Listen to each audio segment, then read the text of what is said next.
من عمر المباراة. 2-0 دائما لصالح الاتلتيك الممتع في هذه المباراة. طويلة منه لأوتولينغو، ينطلق وحده ما هذه الفراغات، خطيرة خطيرة خطيرة خطيرة. ثالث الأهداف لأتلتيك بارادو في سيناريو غريب وعجيب وغير متوقع تماما.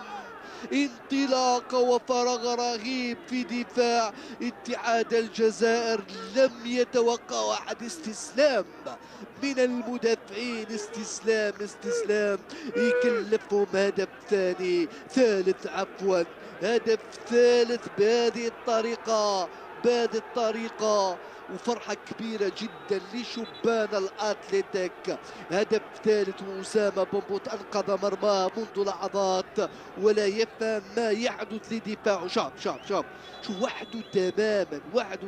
الطريق كان مفتوح، كان بإمكانه يسدد ولا يوزع، اختار التسديد وسجل الهدف الثالث لصالح فريقه في مباراة هي الأفضل للأتلتيك والأسوأ للاتحاد هنا في ملعب 5 جويلية الأولمبي.